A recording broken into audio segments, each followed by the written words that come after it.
Eh bien, nous avions donc Thomas Fersen, que j'aime bien, n'est-ce pas, toujours, et qui nous chantait son fameux Hyacinthe. Eh oui, Hyacinthe, ce personnage très très bizarre, mais nous allons parler d'autres personnages très très bizarres, donc avec Thomas Fecchio qui est ici pour nous présenter son polar en or, Je suis innocent. Sous-titre, sa seule défense sera de tuer. Ouh là là, ça promet. Et c'est sorti très récemment, donc chez Ravet Anso, dépôt légal, en février 2017. Nous sommes absolument au top. Voilà. Bonjour Thomas Fecchio. Bonjour Geneviève. Vous allez vous approcher un petit peu plus du micro. Alors, je sais que Ravet Anso, dans son cahier des charges, demande à ce que les polars se passent dans le Nord. Donc vous avez choisi la région. Alors exactement, quel endroit du Nord? Quelle région? Alors une partie de l'action se passe à Soissons. Oui. Et une grande partie de l'action se passe à Reims. Bien. Et je pense que les gens qui nous écoutent, eh bien, ça va les intéresser, puisque ça se passe vraiment dans notre région. Oui, on est un peu dans le cœur de cible de Ravet Anso, puisque le slogan de la collection, ce sont des polars qui se passent dans votre jardin. Oui, là, c'est vraiment tout près. Oui. Alors, ça se passe pas que dans le jardin, on en reparlera peut-être tout à l'heure. Les lieux, il y a la forêt. Tout à fait, oui. La forêt, il y a quand même aussi une partie de l'intrigue qui se passe en ville. Oui, il y a une opposition tout à fait très claire entre ville et forêt, oui. Mais dans l'un comme l'autre lieu, il y a du danger. Oui. Pas forcément pour les mêmes personnes d'ailleurs. Oui. Je vois ce que vous voulez dire. Vous avez bien lu le livre. Oui, parce que après moi, ce que j'aime, ce sont les polars avec de l'ambiance, et ce que j'aime aussi, ce que j'ai voulu essayer de faire, c'est de montrer aux gens des paysages qu'ils connaissent, sûrement sur Reims, sur Soissons, les leur montrer différemment, les rendre inquiétants, les rendre sombres, essayer de le faire, mais avec une certaine poésie, et aussi pour les gens qui ne les connaîtraient pas, parler de lieux en faisant sentir. Pour moi, les bons polars sont des lieux, des ambiances, des personnages, et c'était important pour moi que les gens visualisent bien les lieux. Alors, les faire voir d'une manière différente pour ceux qui les connaissaient, et peut-être les faire sentir pour ceux qui ne les connaissaient pas. J'avoue que oui, après dans ce bois que vous décrivez, on va peut-être être un petit peu inquiet de le traverser, même en plein jour. Mais bon, c'est très bien. Mais voilà, c'est ce que j'allais vous dire. Ça prouve que ça a marché, si c'est ce que vous avez ressenti. Ah oui. Et je suis content parce que on travaille. Je pense que la plupart des romanciers travaille à cela, c'est-à-dire que le lecteur soit immergé dans l'intrigue. Mais quand vous dites spectateur, c'est pas faux, parce que quand on lit, on se fait, c'est d'ailleurs j'en parlais là aux enfants quand ils sont venus jeudi, qui me demandaient pourquoi je fais pas la télévision. Eh ben non, parce que quand on lit, on se fait son spectacle soi-même. Et c'est ça qui est important aussi. Donc quand vous parlez de spectateur, oui, le lecteur se fait son spectacle. Oui, il y a de ça. C'est comme, je pense aussi que les gens qui vous écoutent régulièrement et qui ne vous connaissent pas ont une image de vous, et que peut-être ils s'est surpris s'ils vous croisent dans la rue. Oui. Ça m'est déjà arrivé, oui, qu'on me dise, notamment un monsieur, mais je vous croyais un peu plus jeune. Bon, d'accord. J'avais beaucoup ri. Voilà, je veux dire, on se crée, ça arrive aussi beaucoup avec les grandes voix de la radio, on se crée une image d'elle, et tout à fait. Et donc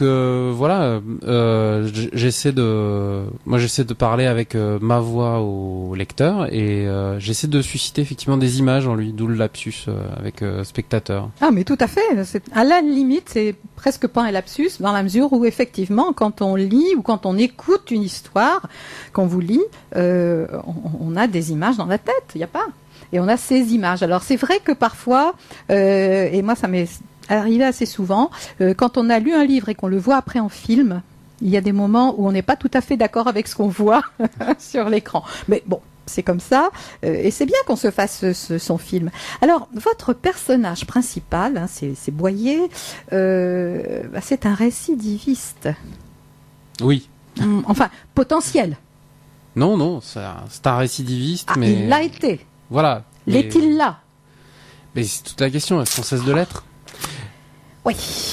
Hein, alors bon, ça, on en avait parlé. C'était de toute façon un petit peu au moment de l'affaire de ce gars qui a apparemment peut-être tué encore 2 enfants à coups de pierre, mais on ne sait pas. Il en a tué d'autres. Effectivement, on a peut-être un petit peu tendance à penser qu'un gars qui a été récidiviste 1 ou 2 fois continue à l'être. Oui, c'est-à-dire que donc pour replacer l'intrigue du livre. Un criminel récidiviste est accusé d'un crime et lui soutient qu'il n'est pas coupable. Et donc la question c'est, puisque tout l'accuse, est-ce qu'il est vraiment coupable? Le livre déploie cette idée de départ. Et voilà, il y a une réflexion sur la culpabilité, mais comme ce que vous évoquiez, c'est l'affaire Francis Holm, où il y a une vraie question autour de maintenant comment établir sa culpabilité, puisque ça repose uniquement sur le fait que lui dit qu'il ne l'a pas fait et que maintenant il est trop tard pour avoir des preuves pour savoir où est le vrai, où est le faux, même si c'est très probablement lui qui l'a fait dans cette affaire-là. Hein. Je parle pas du livre. Là. Oui. Alors dans le livre, de toute façon, alors on a des policiers qui s'affrontent. Ils sont presque caricaturaux au début, et puis bon après on voit, parce que vos personnages sont toujours quand même à la fois blanc, noir, gris, et c'est ça que j'aime bien aussi. Hein, c'est pas tous mauvais ou tous très bons. Y a pas, et nous sommes tous comme ça. Nous avons de bons côtés et de mauvais côtés. Hein, et vos personnages sont vraiment des personnages du coup vivants, puisque c'est pas bon. C'est vrai qu'il y en a qui sont un peu brutaux, il y en a qui sont plus intellectuels, hein, mais il y a aussi ce que j'aime chez vos personnages, c'est une évolution des personnages. Ils vivent. Tout à fait. C'était vraiment un de mes objectifs quand j'ai écrit le livre, c'est-à-dire que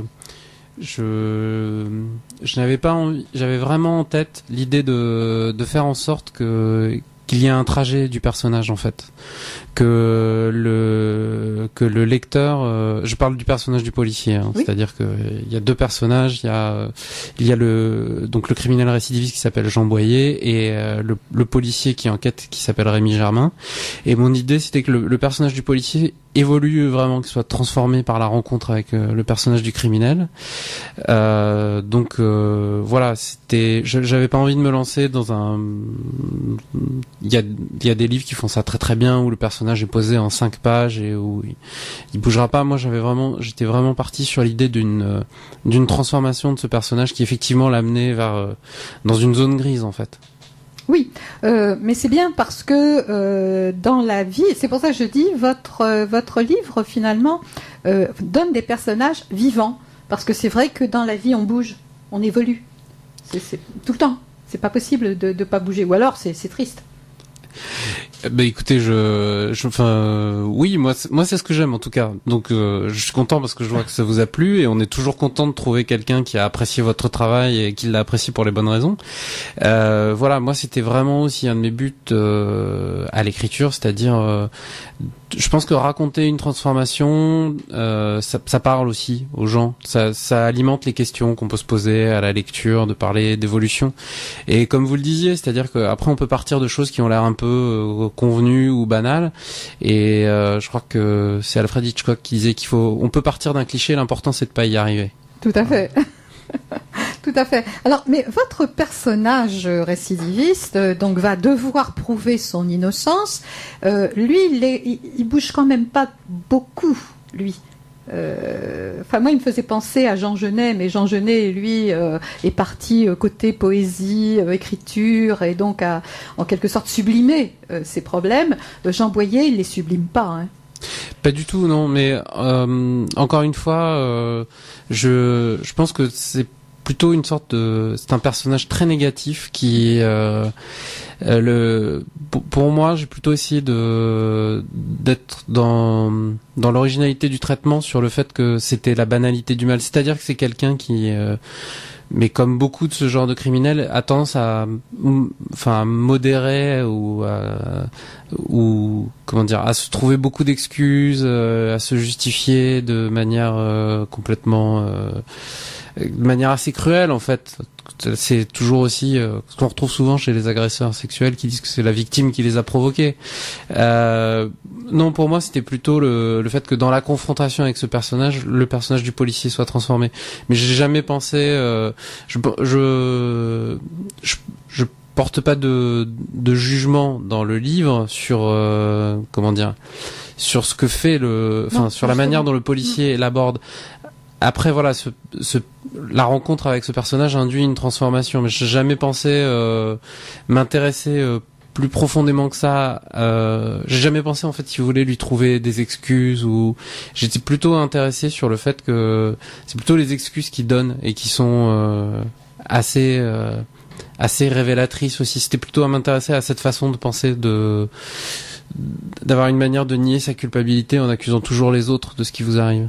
C'est un personnage qui est très tourné vers lui-même et qui est absolument incapable d'empathie, qui ne pense pas les autres. Tout à fait, oui. C'est ne pense pas les autres, c'est une assez bonne définition, oui. Comme je vous le disais, je pense que y a une façon très enfantine en fait de considérer les autres et d'utiliser l'autre comme un objet en fait. Ah oui, tout à fait. Oui, et il est là. Mais on parlait tout à l'heure des lieux, il y a aussi tout un truc qui se passe dans un parking de supermarché, c'est pareil. Hein. C'est pas seulement les bois, hein. On a vraiment l'impression que tout peut arriver partout. Et c'est ça qui est bien. Oui, parce que je pense que encore une fois, c'est-à-dire qu'il y a beaucoup de romans policiers qui nous entraînent aux quatre coins du monde. C'est aussi, sont pas les romans forcément que moi j'aime, mais je comprends que les gens aient envie de voyager. C'est près de chez vous, hein. Oui, mais j'aime bien ce côté justement, arriver à créer le suspense, de déplacer justement l'intrigue, de pas être dans les lieux où on se dit toujours que ça soit pas l'orphelinat hanté, le cimetière, de créer le suspense effectivement dans des lieux qui nous sont proches et arriver à les faire voir autrement. Oui, parfois on dit cela se passe près de chez vous. Et oui, c'est tout à fait ça. Alors, moi, il y a aussi une chose qui me frappe dans ce que vous mettez, c'est le problème des témoignages. Et c'est vrai que c'est toujours très délicat. Bon, moi, je sais que si on devait me demander de témoigner sur quelque chose, d'abord, il faut l'avoir vu. Ensuite, il ne faut pas l'avoir repensé et remodifié. Enfin, et là, sur vos témoignages, vous avez alors ceux qui protègent un proche, ceux qui se protègent. Il y a aussi ceux qui méconnaissent leurs proches, et ça arrive souvent ça, et qui vont jurer que c'est un saint, il n'est pas du tout. Par contre, ceux qui pensent que le proche est une horreur alors qu'en fait il ne l'est pas. Et je crois qu'il y a aussi un problème que vous soulevez, c'est le problème du témoignage. Alors, je suis parti d'une idée, c'est-à-dire que pendant longtemps, en fait, en France, l'aveu était un peu la preuve reine. Maintenant, c'est aussi beaucoup l'ADN. Heureusement d'ailleurs. Mais heureusement qu'il y a quelque chose pour contrer le témoignage, mais je vais parler en termes un peu de... Moi, je suis passionné de faits divers, donc je veux dire, c'est quelque chose qui a beaucoup changé avec l'affaire Caroline Dickinson, par exemple. Vous savez, cette jeune fille qui avait été assassinée dans une auberge de jeunesse. Et au début, la police avait arrêté un routard qui avait fini par s'accuser du crime. Et c'est l'ADN qui l'a disculpé avant qu'on finisse des années plus tard par attraper le vrai coupable. Mais ce sont des histoires qui arrivaient souvent, et notamment avec le processus de la garde à vue qui fait que pendant 24 heures, vous êtes entre les mains de gens qui peuvent vous inciter à on peut rentrer dans un chemin de pensée qui fait qu'on finit par se dire qu'on l'a fait, ce qui peut bien arriver en plus quand les personnes ont bu ou ont été droguées ou Voilà, donc on parlait tout à l'heure de Francis Saul, mais c'est aussi l'affaire Patrick Deal, c'est-à-dire qu'un jeune garçon, 24 heures entre les mains de la police, qu'est-ce qu'il peut avouer au bout de ça? C'était une des questions que je me posais quand j'ai écrit le livre, en essayant de me mettre à leur place. Je me disais, si moi ça m'arrivait, qu'est-ce qui se passerait? Bon, je crois que autrefois on vous passait la question avec les vilebrequins et c'était physique et on finissait par craquer parce que c'est la même chose dans les tortures nazies et compagnie. On finit par craquer parce que physiquement on peut plus. Bon, mais il y a une certaine torture morale finalement qui se fait dans les gardes à vue. Oui, il y a toujours un jeu de pression psychologique. Alors, je pense que beaucoup de policiers vous diront non, c'est pas tout à fait comme ça, etc. Là, c'est très drôle parce que je viens de lire un livre sur l'histoire du 36 quai des Orfèvres, oui. Où en fait ça fait partie de notre documentation, à nous les romanciers, mais il y a beaucoup d'histoires où finalement on retombe sur des pratiques qui sont pas toujours très morales, et c'est les questions que je voulais aborder dans le livre aussi, à savoir qu'est-ce que valent les aveux quand ils sont obtenus dans ces conditions, même si beaucoup de choses, beaucoup d'éléments accusent une personne. Voilà, donc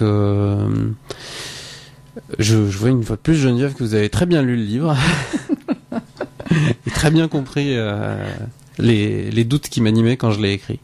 Merci, mais c'est mon travail de le lire et je vous dis, de toute façon, quand je lis un bouquin, je dissèque aussi et je peux me le permettre parce qu'il va pas souffrir le bouquin, ça va. Bon, l'auteur non plus apparemment, ça va. Ça va. Pas dans mon interview. Non, je suis encore entier. Bon, d'accord. Alors justement, il y a un autre problème. Je suis innocent. C'est comment prouver son innocence quand on est marginal et quand on est sans pitié. Oui, mais parce que justement aussi, encore une fois, le livre est plutôt une somme, et en quelque sorte une somme d'interrogations sur le système français, c'est-à-dire comment est-ce qu'on se défend quand on est accusé, qu'on subit une grosse pression, qu'on a un avocat commis d'office qui est pas forcément très bon. Ça, pour le voir, il suffit d'aller passer une journée, d'assister à des audiences. On voit bien qu'il y a des gens qui sont défendus par des avocats pas très bons. Et là, on se dit, le pauvre, il a pas de chance. C'est un peu la loterie, parfois. Voilà, c'est ça. Donc, quel moyen vous avez de vous défendre quand vous êtes accusé et que toute la pression retombe sur vous? C'est terrible. Mais là, quand même, il y a des dégâts latéraux, si j'ose dire. Dans ce qu'il essaie de prouver. Il essaie de prouver son innocence, mais... Alors, tout à fait. Mais après, je pense que la question qui est intéressante, c'est si on dit que quelqu'un est accusé à tort, on a tout de suite en tête l'image de l'innocent qui doit se défendre, etc. Je pensais que c'était intéressant de tordre la question en prenant un personnage qui est un salaud fini, en fait. De dire la loi est la même pour tout le monde, donc même si lui est coupable de beaucoup de choses, est-ce qu'on doit systématiquement l'accuser de ce qu'il a pas forcément fait, et voilà. Est-ce qu'il doit payer pour d'autres, ou c'était vraiment cette question de finalement on nous dit que on est tous égaux devant la loi, mais il y en a quand même qui partent de beaucoup plus loin. Oui, mais il y en a qui sont plus égaux que d'autres. Voilà, et il y en a aussi qui sont plus égaux que d'autres. Oui, tout à fait. Et là, effectivement, il va avoir beaucoup de mal à prouver son innocence. Et je vous dis, il y a quand même pas mal de dégâts latéraux. C'est-à-dire que quand même, vous nous faites un polar sans concession. Alors, sans concession, je pense que c'est au lecteur de le dire.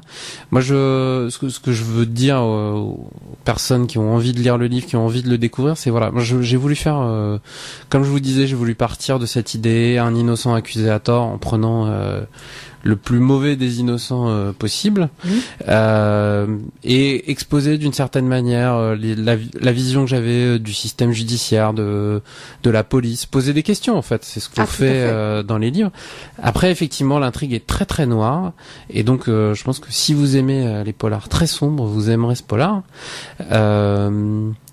Après les expressions comme sans concession, j'ai du mal à dire parce que j'ai vraiment essayé aussi de travailler à entraîner le lecteur, à lui faire sentir les doutes du personnage de policier, à aussi à vraiment lui poser beaucoup de questions, et moi je le vois effectivement plutôt comme un polar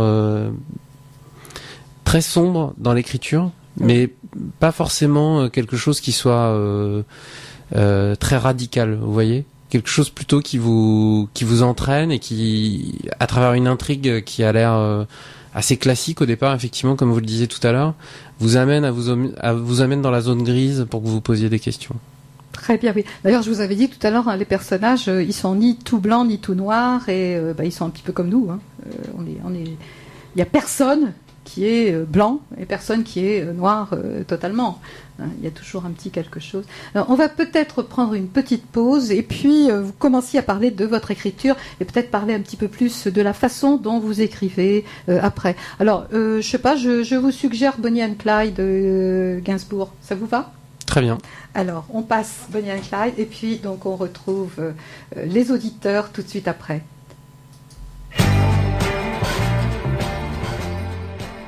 Serge Gainsbourg et Bardot, bien sûr, qui chantaient Bonnie and Clyde, et nous retrouvons donc Thomas Fecchio qui est venu à Radio Puisalène nous parler de son roman Polar en or, Je suis innocent. Donc nous avons fait tout un tour sur les lieux, les personnages, et puis eh bien je pense que nous allons peut-être un petit peu parler de l'écriture, comment Thomas Fecchio s'est lancé dans cette écriture, et ce qu'il en est resté, ce qui lui est arrivé. C'est une grosse aventure de se mettre à écrire un roman. Oui, tout à fait. C'est-à-dire que, comme je le dis souvent, la vraie question, c'est beaucoup de gens ont le désir d'écrire, et la vraie difficulté, c'est d'arriver à garder le désir pendant toute l'aventure.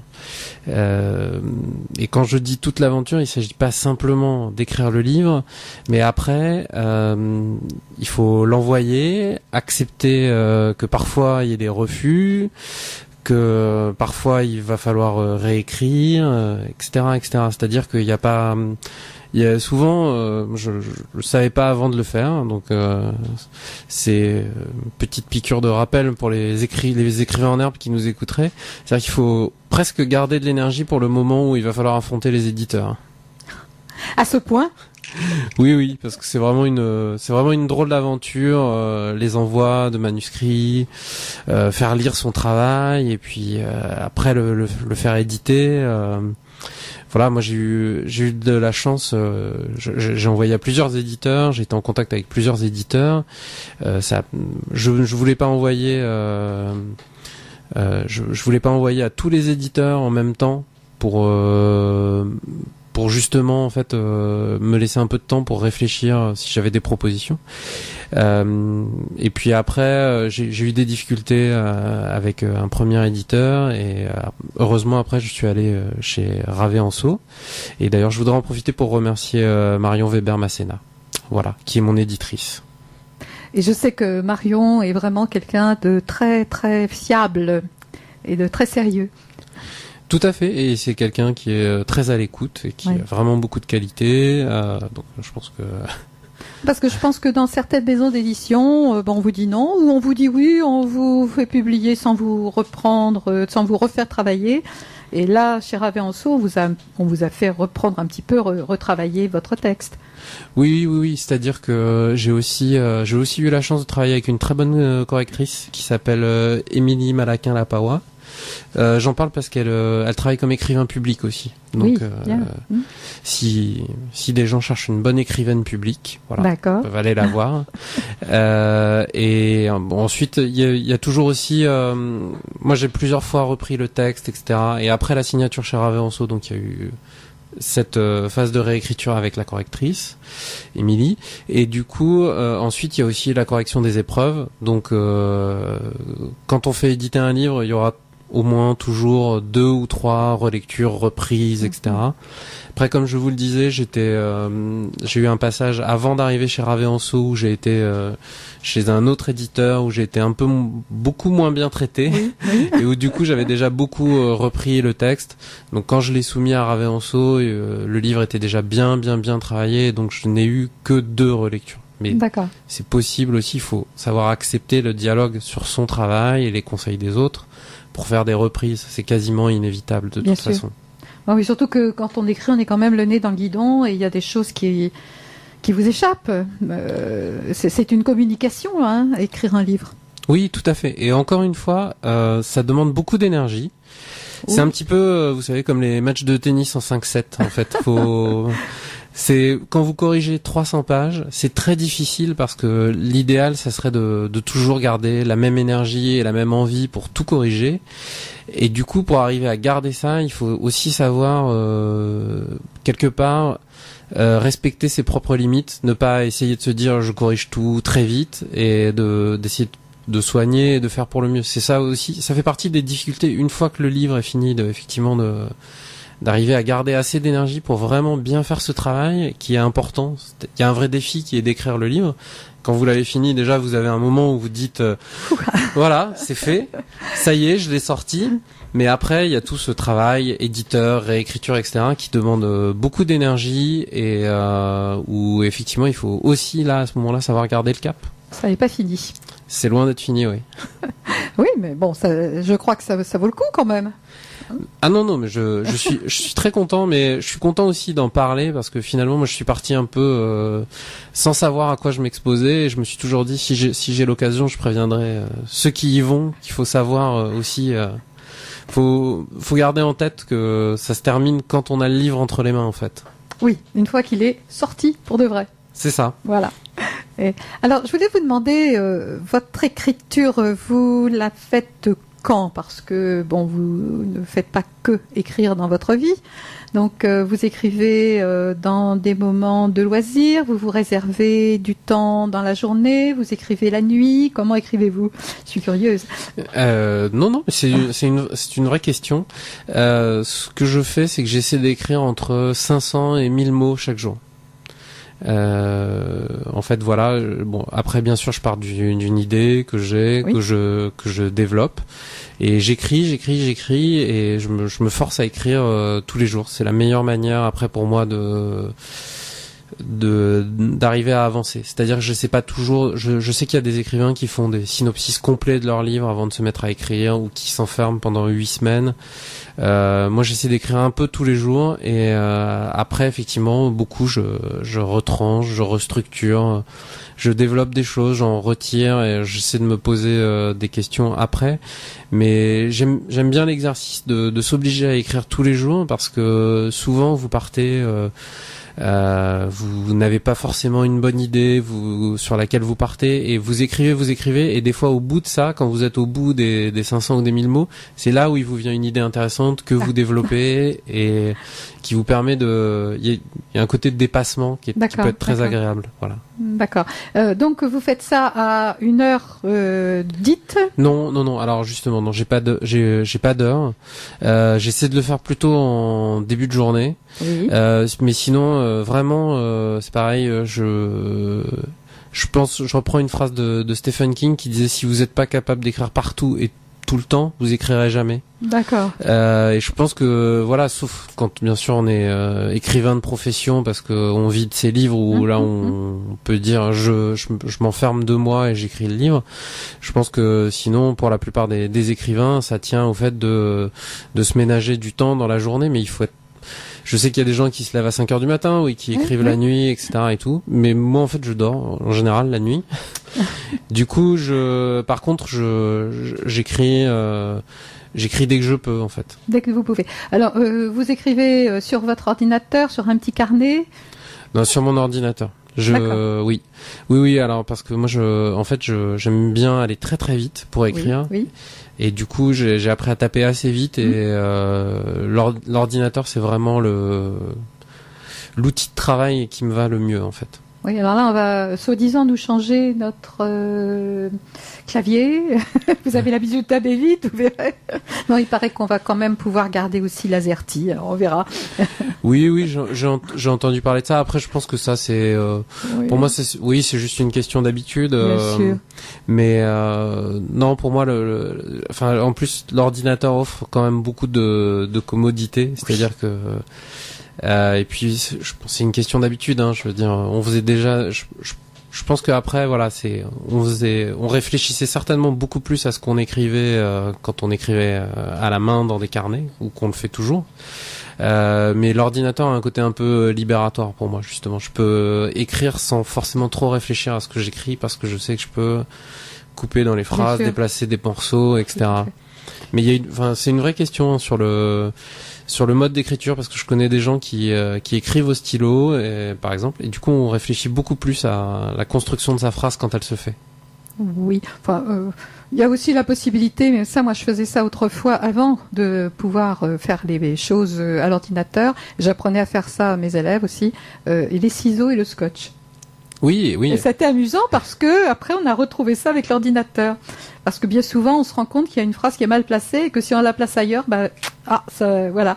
Et je faisais travailler avec le stylo et scotch. Oui, mais c'est une méthode ancestrale de l'époque aussi où on tapait à la machine. J'avais vu ça, je crois, dans une exposition sur Jean Cocteau où on voyait qu'il découpait les morceaux, qu'il déplaçait, etc. Il y a Proust qui en plus rajoutait là ces petits morceaux sur le bord. Et oui, je crois que c'est un truc que tout le monde devait faire. C'est pas, j'avais pas inventé. Dans le futur. Parce que là, on arrive à 15h, donc on va bientôt arrêter pour la lecture. Mais vous avez quelque chose en route ? Oui. Alors, je viens de terminer l'ébauche d'un nouveau livre. Oui. Donc, j'espère le mener à bien rapidement, parce que une fois qu'on a sorti un livre et qu'on y prend beaucoup de plaisir, alors c'est beaucoup de plaisir d'aller à la rencontre des lecteurs, de pouvoir discuter avec eux de ce qu'on a fait, mais on n'a qu'une envie, c'est de relever le défi à nouveau en fait. Donc là j'ai très envie de très vite avoir un nouveau livre à présenter. Comme j'ai à peu près aussi une idée du temps que ça prend, je suis vraiment en train de travailler dur sur ce nouveau projet de livre. Bien, écoutez, j'espère qu'on pourra à nouveau vous avoir à Radio Puisalène pour ce nouveau livre. Ce sera avec plaisir. Mais ce sera avec plaisir, Geneviève. Alors, vous m'avez signalé, seulement vous m'avez pas dit quel jour, que vous feriez des signatures à la librairie Interligne de Soissons. Vous m'avez mis des heures, mais vous m'avez pas mis le jour. Oui, excusez-moi, je croyais vous avoir envoyé le jour par mail. C'est ce samedi, en fait. Samedi 17. Donc, samedi 17. Juin, dans la très belle librairie Interligne, qui est juste à côté de la cathédrale. Oui. Je dédicace de 10h à midi et de 14 à 18h le livre, et puis on a décidé de prendre la journée avec les responsables de la librairie. Donc ça sera l'occasion de discuter aussi avec tous les gens qui ont envie de discuter, polar, etc., de découvrir. Classe aussi, voilà. Donc venez. Donc voilà, rendez-vous à Interligne, enfin la librairie Interligne à Soissons. Donc c'est à côté de la cathédrale. Oui, c'est ça. Samedi 17, ce samedi, de 10h à 12h et de 14h à 18h, vous pourrez rencontrer donc Thomas Fecchio et puis parler avec lui donc de son livre, mais aussi de romans policiers. Tout à fait. Écoutez, je vous remercie beaucoup. Alors, Thomas m'a permis de lire les premières pages de son livre tout à l'heure pendant la lecture pour adultes. Donc, on va se faire ce plaisir. Donc, ce sera de la page 6 à la page 8. C'est le tout début de son roman.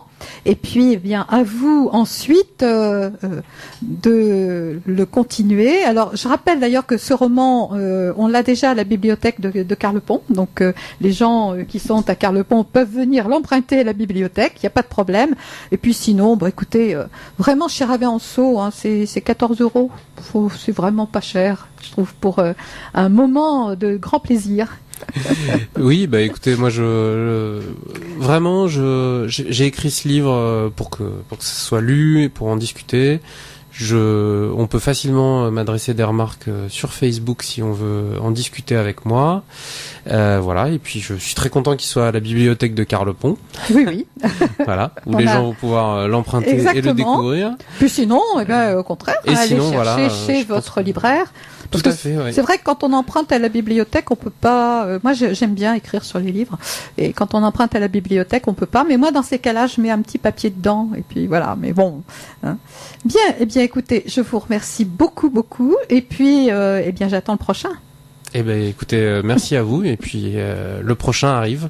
Bien. Alors on va se séparer. Donc vous vouliez un noir désir. J'ai pas pu passer celui que vous désiriez, mais bon, c'est pas grave. Nous allons écouter Le vent nous portera. Et puis donc après Le vent nous portera, eh bien je vous ferai la lecture des 3 premières pages du roman de Thomas Vecchio. Je suis innocent, donc paru chez Raverenso en février 2017. C'est tout récent.